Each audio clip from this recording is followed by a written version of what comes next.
Hello students, how are you? कैसे हो आप सभी? हमारा जो नंबर है वो है दो नंबर के पर्सन को हम सॉल्व करेंगे।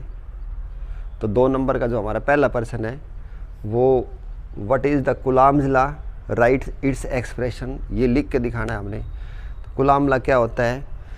कूलम्ब लॉ जो है वो it states that the 2 point charges.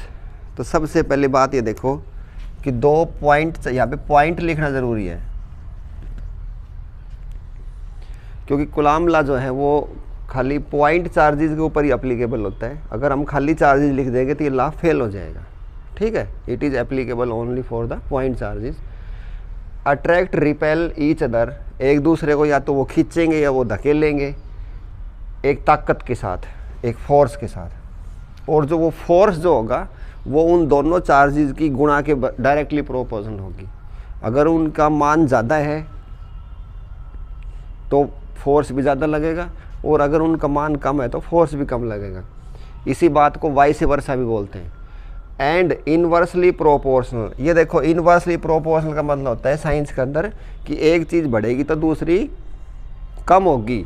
जैसे देखो and inversely proportional to the square of distance between them, उनके बीच की जो दूरी होगी उनकी डिस्टेंस के वो इनवर्सली प्रोपोर्शनल होती है। और डायरेक्टली में क्या होती है? डायरेक्टली के अंदर एक चीज़ बढ़ेगी तो दूसरी बढ़ेगी। तो अब ये मान के चलो कि दो चार्जेस थे, वो एक हो गया माइनस क्यू और दूसरा प्लस क्यू ले ली मैंने, और इनके बीच की दूरी कितनी है? आर। तो जो फोर्स जो है होगा वो, मान लो वो फोर्स होगा, उसका नाम क्या होगा? एफ।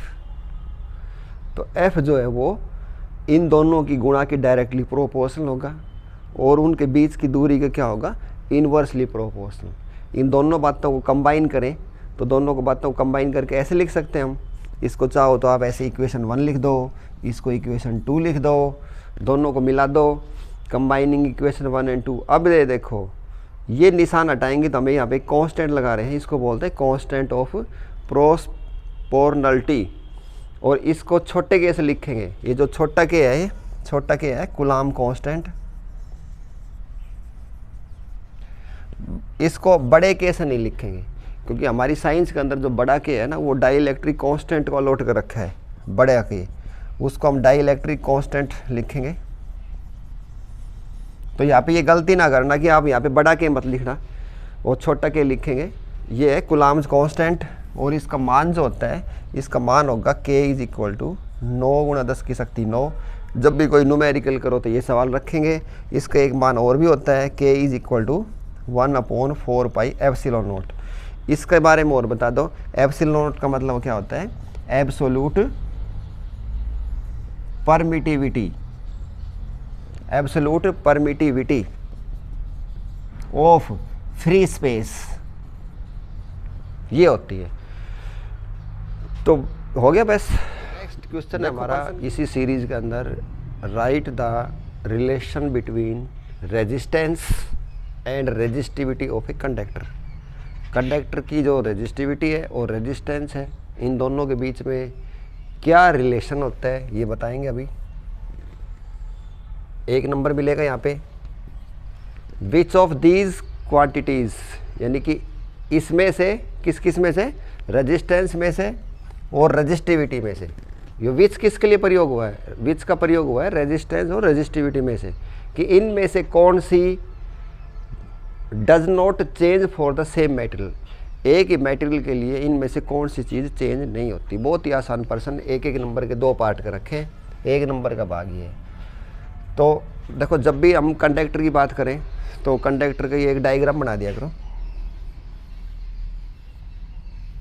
ये इसका एरिया ऑफ क्रॉस सेक्शन हो गया, L इसकी लेंथ होगी, और इसमें से क्या जाएगा?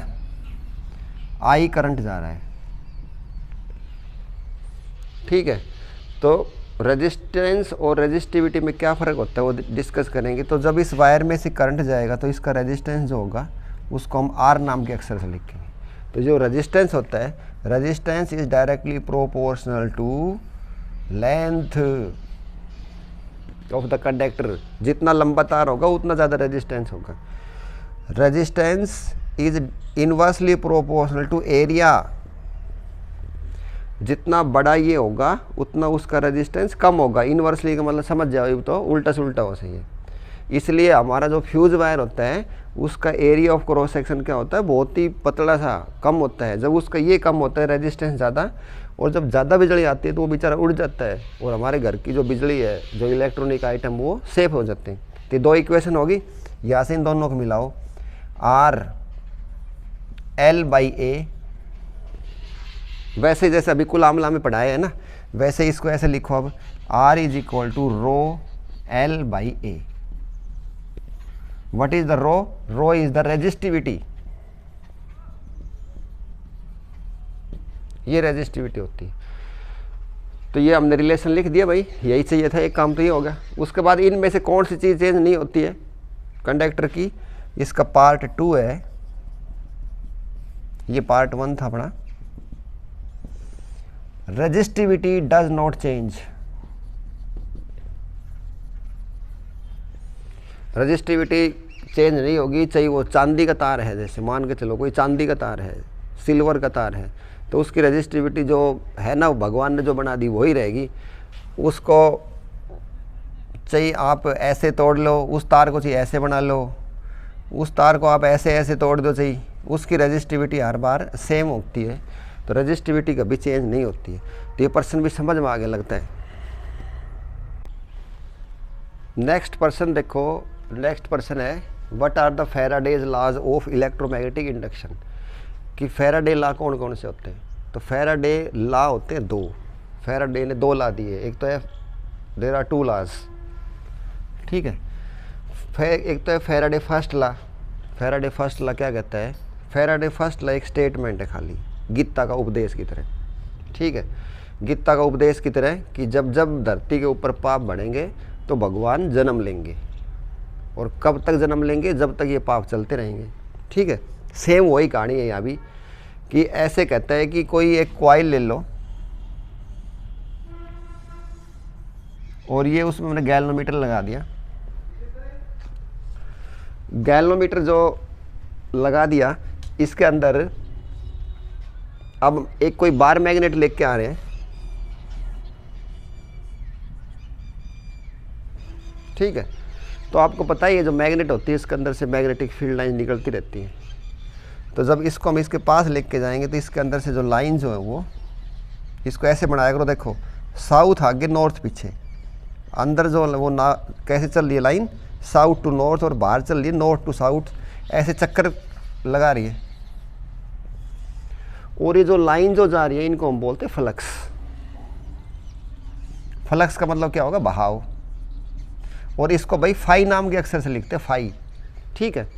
तो जब मैं इस मैग्नेट को इसके पास लेके गया तो मान के चलो कि 10,000 फ्लक्स इसमें से चली गई, 10,000 लाइन चली गई। जब मैं दूर लेके चला गया तो इसके अंदर से 8,000 चली गई।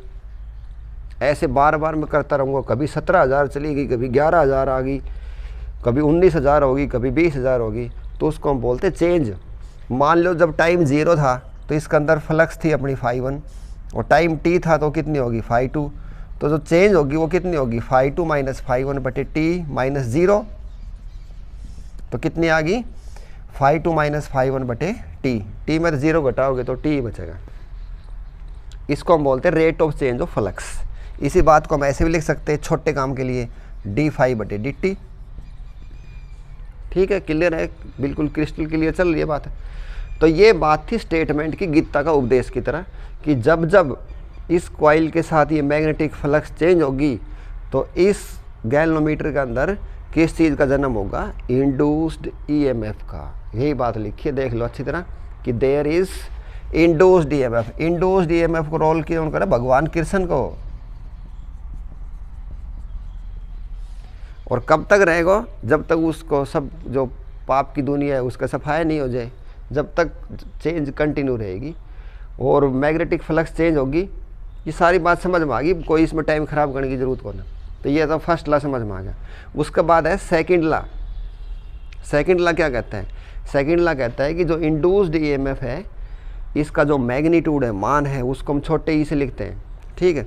इसका जो मान होगा वो इंड्यूस्ड ईएमएफ को छोटे ई से लिखेंगे। इसका जो मान होगा वो डायरेक्टली प्रोपोर्शनल होगा किसके, चेंज इन फ्लक्स, ये लिख दिया देखो जी डी फाई बटे डी टी, क्योंकि ये तो मैंने अभी ऊपर लिखा ही है। तो ई इज इक्वल टू के डी फाई बटे डी टी, और के का मान कितना हो गया, के का मान हो गया 1। तो ये था हमारा फैराडे सेकंड लॉ। तो ये तो आगे होगा समझ में, इसमें कोई रोड़ा ही कौन है। Of microwave and radio waves, ये हमारे इलेक्ट्रोमैग्नेटिक स्पेक्ट्रम के अंदर आती है वेव्स, 7 प्रकार की होती है। तो माइक्रोवेव के क्या क्या प्रयोग वो हमने लिखने हैं, 2 इसके लिखने, 2 उसके लिखने। तो हम स्टार्टिंग करते हैं भाई माइक्रोवेव से। तो माइक्रोवेव जो है, माइक्रोवेव कहाँ का यूज़ होती है, एक तो हमने नाम सुना है अभी माइक्रोवेव ओवन। तो माइक्रोवेव ओवन के अंदर कुकिंग पर्पज़ में काम आती है। कोई हमने खाना पकाना है तो उसको माइक्रोवेव ओवन में रख देते हैं तो वो उसको गर्म कर देती है। उसके बाद है वायरलेस नेटवर्क में। वायरलेस नेटवर्क क्या होता है, देखो जिसमें लेस लग गया, लेस का मतलब वो चीज़ नहीं है, तार नहीं है जिसमें वायरलेस नेटवर्क हो। जैसे अभी तो देखो मैं जो जिस माइक से पढ़ा रहा हूँ उसमें तो वायर है। काफ़ी ऐसी साइंस ने एडवांस इतनी तरक्की कर रखी है कि मैं खाली यहीं पे लगा लूँ तो वो ऑटोमेटिक आपके साथ कनेक्ट हो जाएगा हमारे फ़ोन के साथ। तो वायरलेस जो उसको नेटवर्क भी बोलते हैं, ठीक है, ब्लूटूथ से कनेक्ट हो जाता है। हमारा जो कंप्यूटर का माउस होता है वो उसको वायर की ज़रूरत नहीं पड़ती, वो ब्लूटूथ से डायरेक्ट कनेक्ट हो जाता है। तो इस प्रकार के नेटवर्क क्या बोलते हैं हम, वायरलेस नेटवर्क, इसमें भी यूज़ होती है ये। उसके बाद आती है रिमोट सेंसिंग। रिमोट सेंसिंग का मतलब है कि रिमोट का मतलब होता है बहुत ही दूरवर्ती क्षेत्र, यानी कि बिना किसी को टच किए उसके बारे में जानकारी लेना, तो इसको रिमोट सेंसिंग बोलते हैं। रिमोट कंट्रोल भी आपने नाम सुना होगा, रिमोट सेंसिंग में भी यूज़ होती है ये। और इसका जो मेन यूज़ है वो देखो है मेडिकल डायथर्मी। डायथर्मी का मतलब होता है डीप हीट ट्रीटमेंट, क्योंकि इनकी जो फ्रीक्वेंसी होती है वो हाई होती है। तो मेडिकल के अंदर इनको हम यूज़ करते हैं, जैसे कैंसर के ट्रीटमेंट के अंदर, ठीक है, कैंसर के ट्रीटमेंट के अंदर माइक्रोवेव्स को यूज़ किया जाता है। तो भाई हमने ये 4 याद कर ली, लिखनी थी 2 ही, तो अब आपकी इच्छा है किसी को याद कर सकते हो। उसके बाद आ जाओ रेडियो वेव्स। रेडियो वेव्स ऐसी वेव होती है जिनका वेवलेंथ सबसे बड़ा होता है, ठीक है। तो इनको हमने यूज़ करते हैं रडार के अंदर। देखो रडार की फुल फॉर्म होगी, इसी में आर ए का मतलब होता है रेडियो, ठीक है। डी से क्या बनती है, डिटेक्शन, ए से एंड और आर से ranging. Radio detection and ranging, तो ये नेविगेशन सिस्टम के अंदर होती है। ये जैसे कोई हवाई जहाज़ आ रहा है तो वो कितनी दूर है, हमसे कितनी देर में पहुंच जाएगा, उन सब बातों को बोलते हैं नेविगेशन सिस्टम। उनके अंदर भी ये रेडियो वेव्स यूज़ होती हैं। और कम्युनिकेशन के लिए, कम्युनिकेशन का मतलब बातचीत जो होती है वो हमारी, वो जैसे ब्रॉडकास्टिंग होगी, कोई एक स्टेशन से बहुत सारे लोग उस स्टेशन से अपने गाने सुनेंगे, खबर सुनेंगे, तो इसको हम बोलते हैं ब्रॉडकास्टिंग। जब बोलने वाला एक हो, सुनने वाले ज़्यादा हो, उसको ब्रॉडकास्ट कहते हैं। वैसे ही जैसे टेलीविज़न के अंदर भी होती है, रेडियो के अंदर भी है ब्रॉडकास्टिंग। तो सैटेलाइट ट्रांसमिशन के अंदर भी, जैसे हमारे घर के अंदर जो सैटेलाइट ट्रांसमिशन का मतलब जैसे जितने भी चैनल है, आज तक, एनडीटीवी, ये सभी जो डिश छितरी होती है वो सैटेलाइट से ही कनेक्टेड होती है वो। तो ये इनके यूज़ होते हैं। तो हमने 2 यूज़ करने थे, आपकी इच्छा है अच्छी तरह याद करो इनको। मेन इनकी सारी थीम हमने डिस्कस कर ली है। Define the power of lens, give its relationship with the focal length. Focal length के साथ इसकी क्या रिलेशनशिप होगी, पावर ऑफ द लेंस। तो लेंस की बात आते ही, लेंस क्या होता है, ट्रांसपेरेंट होता है, ठीक है। लेंस ऐसी चीज़ होती है जिसके अंदर से लाइट क्रॉस कर सकती है। जैसे देखो ये लेंस है, ये रही, जो तुमने इसमें दिख रहा होगा, देखो देखो वो छोटे होगी इसमें अक्सर, तो इसको बोलते हैं लेंस।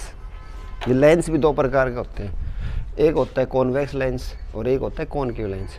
तो मैंने जो अभी आपको दिखाया ना वो है कॉनकेव लेंस, क्योंकि कॉनकेव लेंस होता है ऐसा, देखो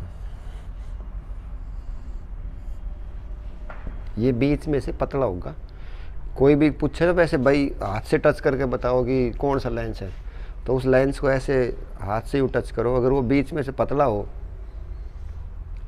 बिल्कुल ही बारीक होगा वो, तो वो सोच लिया करो कॉनकेव लेंस ही है। कॉनकेव लेंस जो होता है ये लाइट को बखेर देता है,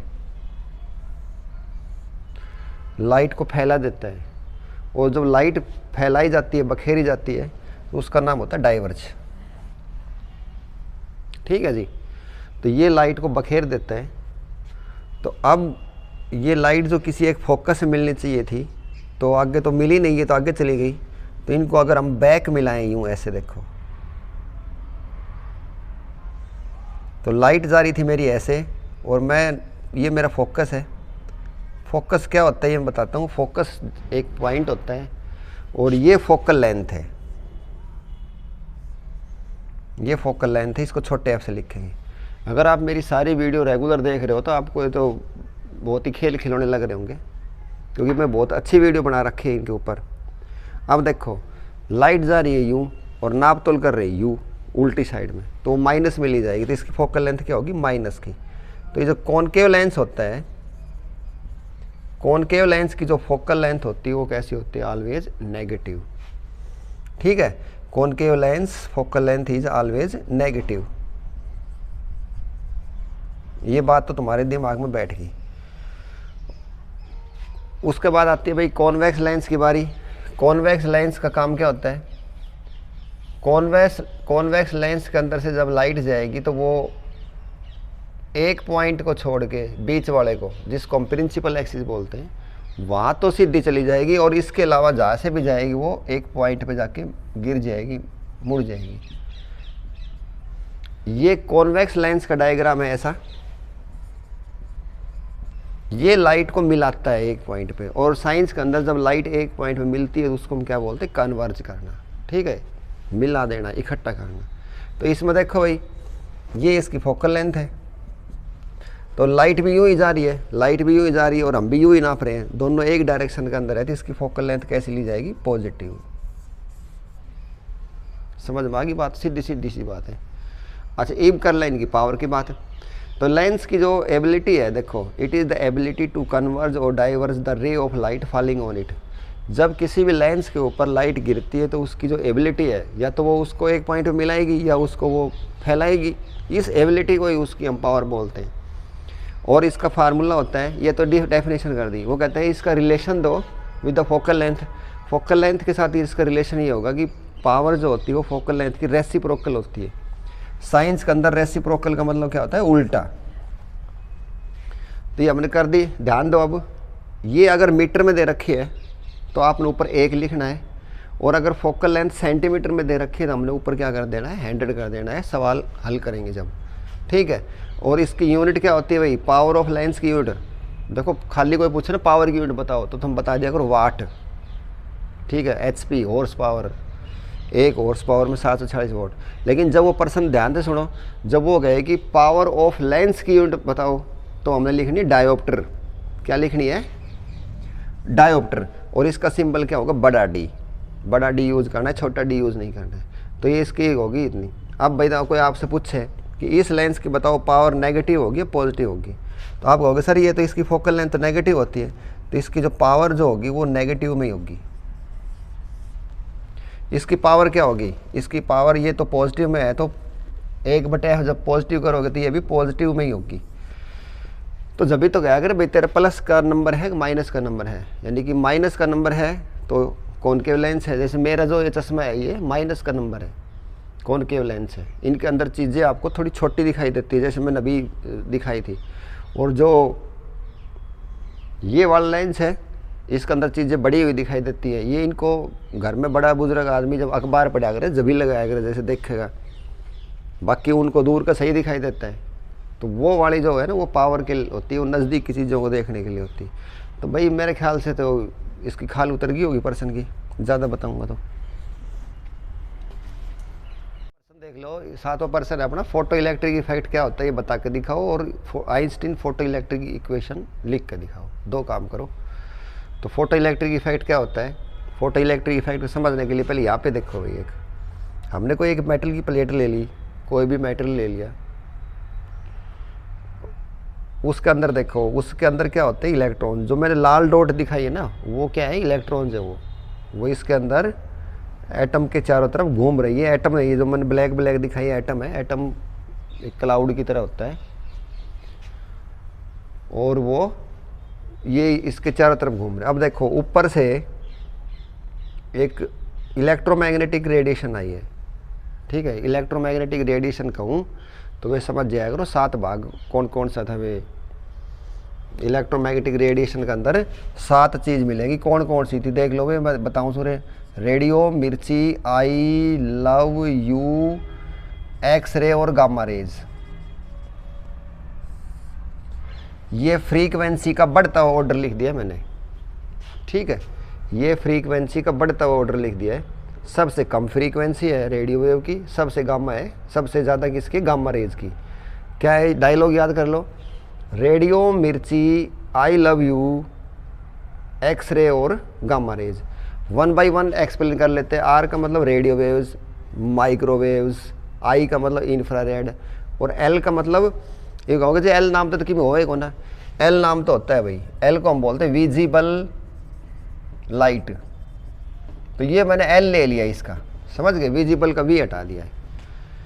और इस लाइट के अंदर भी देखो 7 भाग मिलेंगे, कौन कौन से है वो हमने पढ़ ही रखे हैं। बताओ कौन कौन से 7 भाग हुए अगर वे, V I B G Y O R. इसका वेवलेंथ सबसे ज़्यादा है, इसकी फ्रीक्वेंसी सबसे कम है। तो ये 2 पैटर्न है, एक वीडियो बना रखी है मैंने।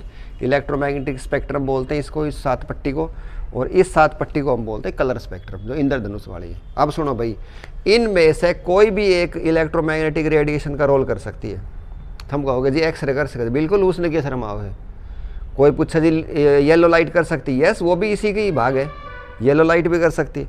तो ये जो चीज़ है वो इलेक्ट्रोमैग्नेटिक रेडिएशन का रोल इनमें से कोई भी कर सकती है। 7 ये और भाई 7 ये 14 होगी ये। तो जब ये इस मेटल के ऊपर आके गिरेंगी सूटेबल फ्रीक्वेंसी की, तो ये इलेक्ट्रॉन बाहर निकल के भागेंगे। देखो ये जो लाल वाली डॉट थी भाग गए, ये अलग अलग डायरेक्शन में जाएंगे।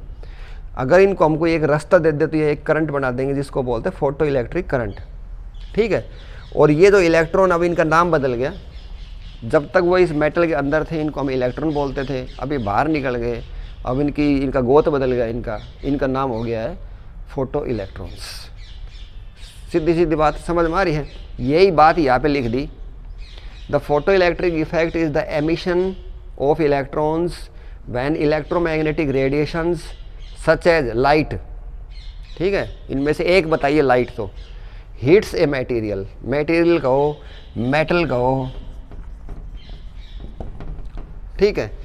Electrons emitted in this manner are known as the photoelectron. उनका गोत बदल गई, ठीक है, फोटो इलेक्ट्रॉन हो गए वो। ये तो होगी भी फोटो इलेक्ट्रिक की बात है।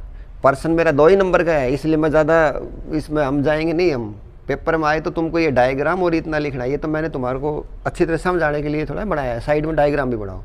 उसके बाद आती है आइंस्टाइन की फोटो इलेक्ट्रिक इक्वेशन लिखो। तो भाई इस पर्सन के साथ आइंस्टाइन का नाम क्यों जोड़ दिया, क्योंकि इस फिनोमेना की खोज उसी ने ही करी थी। फोटो इलेक्ट्रिक इफेक्ट क्या होता है इसी ने ही बताई थी, भाई ये ऐसे होता है। तो उसने एक इक्वेशन में निकाल के दी थी। वो इक्वेशन जो थी वो मैं लिख रहा हूँ, आइंस्टाइन फोटो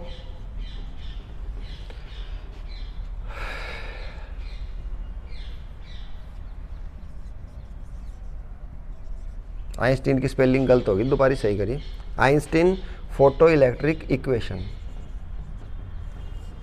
ये है, ये याद रखना। ये थी हमारी, इसका बारे में थोड़ा सा हल्की जानकारी ले लो तब समझ में आओगी कि जो ऊपर से जो रेडिएशन आई है ना, ये यही ऊपर ही अपने इसमें ही समझो, ऊपर से जो आई है इसकी एनर्जी को लिखेंगे एच न्यू से। यहाँ पे एक वर्क फंक्शन होगा W नॉट, और जो इलेक्ट्रॉन जो बाहर चला गया उसको क्या मिलेगी, काइनेटिक एनर्जी। बस इस साइंटिस्ट ने इन 3 चीज़ों को जोड़ दिया है कि जो एनर्जी जो है वो 2 काम में यूज़ हुई है। एक तो इलेक्ट्रॉन को वहाँ से निकालने में, और दूसरा उसको काइनेटिक एनर्जी देने के अंदर, ठीक है। जैसे हम किसी डेंटिस्ट डॉक्टर के पास जाएं तो वो हमारे जो दांत को पहले तो वो अपनी जो ताकत है उस दांत को खींचने बाहर लगाए और उसको फिर फेंकने में बाहर लगाई। वही काम यहाँ पे हुआ है। तो जो टोटल जो एनर्जी थी वो कितने हिस्सों में बट गई, इन दोनों हिस्सों में। कौन कौन सा है, h nu is equal to work function W nought plus kinetic energy. ठीक है, और वर्क फंक्शन क्या होती है, it is the minimum energy required to eject the electron from the surface. तो वर्क फंक्शन नाम तो बड़ा खतरनाक लग रहा है भाई, वर्क फंक्शन भी एक एनर्जी होती है।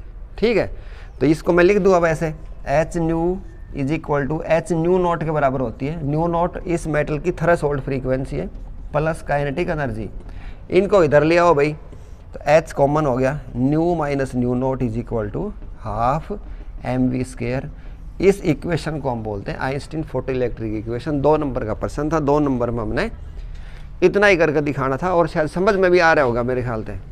एंड गेट, देखो कुछ लॉजिक गेट होते हैं, जो कुछ ऐसे डिजिटल सर्किट होते हैं हमारे पास जो लॉजिक पे काम करते हैं। जैसे मान लो मैंने स्कूटी स्टार्ट करनी है अपनी, तो मैंने अपनी स्कूटी के अंदर चाबी लगाई और वो सेल्फ वाला बटन दबा दी, स्टार्ट हो जाएगी? बताओ नहीं होगी। वो क्यों नहीं होगी? क्योंकि हमने क्लिच ना दबाई। जब मैं एक साथ क्लिच भी दबाऊं और उसने भी करूं तो मेरी स्कूटी स्टार्ट हो जाएगी। तो उसके अंदर एक ऐसा डिजिटल सर्किट लगा हुआ है जो लॉजिक डिसीजन लेता है कि ये जब काम करेगी जब दोनों ऑन होंगे, ऑन। ठीक है, और इस भाषा के अंदर ऑन को हम बोलते हैं 1। ऑन का मतलब क्या होता है 1, और ऑफ का मतलब क्या होता है 0। ठीक है, ये हमारी डिजिटल लैंग्वेज है, 0 1 0 1 0 1। जो भी बात होगी वो 0 1 के रूप में ही बतानी है। ठीक है, तो ये इसका डायग्राम है, अंग्रेजी का डी अक्षर जैसे साइक्लोटोन में आई थी, ऐसे बनाओ। और ये होगी क्या, 2 इनपुट होगी ए और बी, मैंने ये डॉट कर रखी है, इसका मतलब वो हमने भर रखी है। और ये इसकी आउटपुट होगी। इस आउटपुट के अंदर कोई भी एलईडी लगा देंगे हम, कोई भी बल्ब लगा देंगे, जब वो जलेगा तो पता चल जाएगा कि भाई दोनों ऑन हैं। तो इसका ऑपरेशन जो होगा वो गुणा का होगा। तो सारी बात जब हमने डिजिटल सिस्टम में ही करनी है तो इसकी ट्रूथ टेबल ऐसे लिखेंगे कि 2 बार 0 2 बार 1। ठीक है, फिर उसके बाद 1 बार 0 1 बार 1 1 बार 0 1 बार 1। ये ऐसे याद कर लो। y के अंदर जब गुणा करोगे तो 0 0 गुणा करोगे तो क्या होगा 0, 1 की 0। स्कूटी स्टार्ट नहीं होगी भाई। देखो जब ना तो मैंने चाबी डाल ली ना मैंने सेल्फ दबाया, बताओ स्कूटी बावड़ी है कोई? उसके बाद फिर मैंने चाबी तो डाल दी लेकिन वो किल्च ना दबी, तो स्कूटी बावड़ी है कोई? फिर मैंने किल्च दाब ली, चाबी ना डाली, स्कूटी हाँ ईब बनाएगी बात। जब मैंने चाबी भी डाल दी और मैंने वो क्लिच भी दबा दी और ऑन भी कर दी, तो बताओ बात बनेगी कि नहीं बनेगी? यस, स्कूटी स्टार्ट हो जाएगी। तो ये इसको बोलते हैं ट्रूथ टेबल। ठीक है, तो एंड गेट क्या होता है? एंड गेट एक डिजिटल सर्किट है which takes decision on the logic, जो लॉजिक के ऊपर कोई डिसीजन लेता है। तो ये पर्सन होगा 2 नंबर का था भाई, 2 ज़्यादा काम मत करा करो। What is and gate, diagram बना दिया, इसकी एक लाइन लिख दी, मैं बोल रहा हूँ उसने ध्यान से सुन लो। And gate is a digital circuit which takes decision on the logic, diagram, operation और ट्रूथ टेबल। ज़्यादा करोगे तो फिर बात बनेगी कौन है। 2 नंबर का प्रश्न है ये 2017 के साल का। What are the n type semiconductors? N type semiconductor क्या होते हैं और कैसे ये बनाए जाते हैं, तो ये हम पढ़ेंगे। देखो सेमीकंडक्टर जो नाम सुना है आपने, ये वर्ड जो है वो यूज़ होता है इलेक्ट्रॉनिक्स के अंदर। ये एक ऐसा मेटल होता है जो इलेक्ट्रॉनिक्स के अंदर यूज़ करते हैं हम। जो रेडियो टीवी की जो प्लेट होती है, मदरबोर्ड जिसको बोलते हैं, उसके ऊपर ही लगे होते हैं। कई काम आते हैं ये। तो सेमीकंडक्टर जो होते हैं वो 2 प्रकार के होते हैं। एक तो होते हैं प्योर को हम बोलते हैं इंट्रेंसिक भी। प्योर जो सेमीकंडक्टर होगा उसको हम इंट्रेंसिक भी बोलते हैं। या तो इतना नाम लिखो प्योर सेमीकंडक्टर, या मैं इंट्रेंसिक भी बोल सकता हूँ। ठीक, प्योर सेमीकंडक्टर जो होते हैं वो है हमारे पास जर्मेनियम और सिलिकॉन। ठीक है, ये ग्रुप 14 से बिलोंग करते हैं। तो इनके आउटर मोस्ट के अंदर 4 इलेक्ट्रॉन होते हैं, ठीक है। लेकिन इनके अंदर अब हम कुछ इम्प्योरिटी मिलाएंगे। इम्प्योरिटी देखो, जैसे ये रहा, देखो ये जो सिलिकॉन है ये रहा, इसके बाहर जो है आउटर मोस्ट में कितने होते हैं 4, इसके भी 4 होंगे भाई। देखो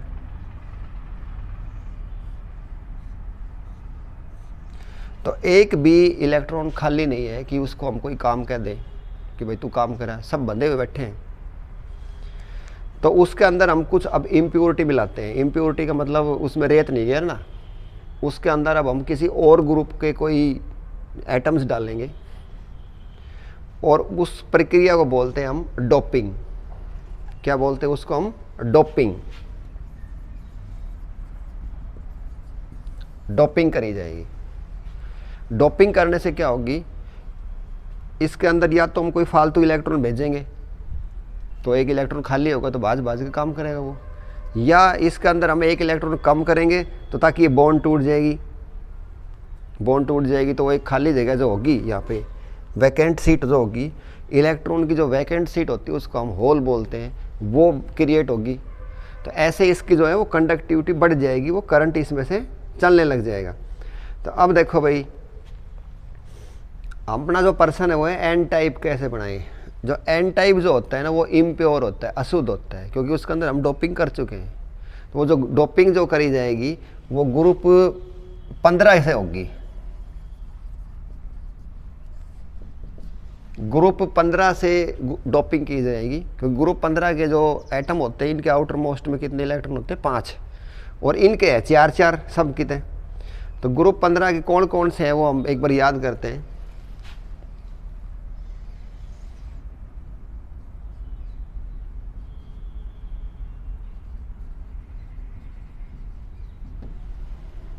ये है, देखो इसमें कौन कौन से आते हैं? नाइट्रोजन, फास्फोरस, आर्सेनिक, एसबी को बोलते हैं एंटीमनी, और बीआई होती है बिस्मिथ। ये हम इनमें से डालेंगे। और अपना जो देसी जो है अपने यादगार खतर बना रखा है वो है नेपाल, पाकिस्तान, ऑस्ट्रेलिया सब भिखारी। ये एक डायलॉग याद कर लियो, ठीक है। ये जब भी इनके अंदर मिलेंगे तो एक इलेक्ट्रॉन फालतू आएगा। अभी जैसे मैं करके दिखाता हूँ तुमको, देखो कि जैसे फॉर एग्जांपल इस कोई जगह मैंने एक यहाँ पे फास्फोरस रख दिया, फास्फोरस को मतलब पाकिस्तान रख दिया। तो इसके बाहर तो 5 है भाई, 1 2 3 4 और 1 5, और इन सब के बाहर कितने? 4। देखो एक ये इसका आ गया 2, ये बाहर चला गया, उसको मैं काउंट नहीं करूँगा। इसी तरह इसके भी 4 हैं। इन बाहर वालों को मैं चलो दिखाई देता हूँ।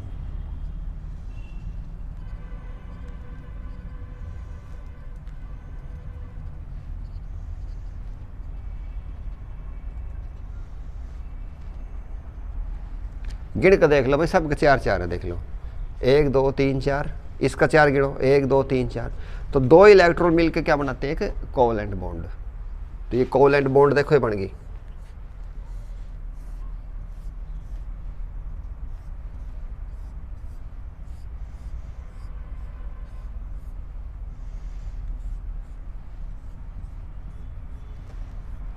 अब ये एक चीज़ फालतू रहेगी, देखो इलेक्ट्रॉन, एक इलेक्ट्रॉन फालतू है जो कंडक्टिविटी को बढ़ाने में काम आएगा। और इलेक्ट्रॉन पे चार्ज कैसा होता है? नेगेटिव, इसलिए इसको हम क्या बोलते हैं? N type semiconductor.